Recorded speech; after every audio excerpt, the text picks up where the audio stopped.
This is question number 15 जो कि class 9th NCERT chapter gravitation से लिया गया है। इस क्वेश्चन में हमें बोला गया है कि a stone is thrown vertically upwards with an initial velocity of 40 metre per second. ठीक है, तो हमें क्या बोला गया, हमने स्टोन को, एक हमारे पास स्टोन है जिसको हमने ऊपर फेंका, उसका इनिशियल वेलोसिटी हमें कितना दे रहा है, इनिशियल वेलोसिटी यू का वैल्यू हमें दे रहा है 40 मीटर पर सेकंड। ठीक है, फिर क्या बोला है, जी का वैल्यू हमें 10 लेना है। Find the maximum height reached by the stone, तो वो हमसे बोल रहा है कि इस स्टोन को जब हमने यहाँ से फेंका सपोज इस पॉइंट तक, तो वो कितना हाइट तक जा रहा है। ठीक है, and what is the net displacement and the total distance covered by the stone, तो हमें टोटल नेट डिस्प्लेसमेंट निकालना है, टोटल डिस्टेंस निकालना है। अच्छा, तो अब जब हमारा स्टोन ऊपर फेंका गया, ठीक है, तो स्टोन ऊपर फेंक रहे हैं, जी कैसा लगता है, जी तो नीचे की तरफ लगता है, तो इसका मतलब जी का साइन हमें कैसा लेना पड़ेगा, जी का साइन हमें नेगेटिव लेना पड़ेगा।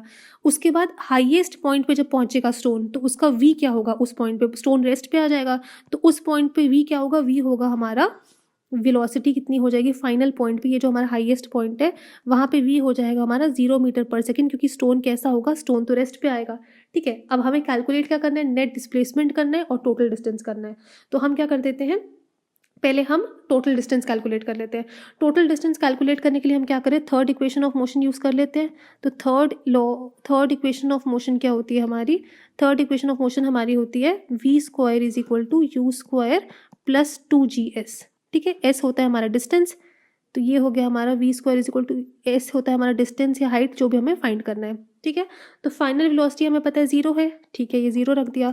यू का वैल्यू कितना दिया है, 40 का होल स्क्वायर दिया है हमें। ठीक है, जी का वैल्यू क्या कह रहे हैं, हमें 10 पुट करना है, बट हमें साइन रखना है, तो जी कैसे रखेंगे, +10 रखेंगे या -10 रखेंगे। अगर बॉल ऊपर जा रही है बट फोर्स नीचे लग रहा है, तो जी ऑपोजिट साइन के साथ रखा जाएगा, तो -2 × 10, ये जी का हमने माइनस रख दिया।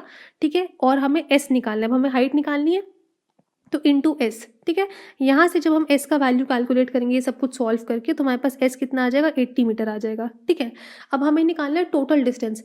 बॉल जो हमारा है, स्टोन हमारा ऊपर भी गया, ठीक है, स्टोन हमारा यहाँ तक ऊपर भी गया है और स्टोन हमारा नीचे भी आया है। तो अगर हम ये देखें इसको, तो स्टोन हमारा ऊपर भी गया है, फिर स्टोन हमारा नीचे भी आया है, दोनों काम कर रहे हैं स्टोन।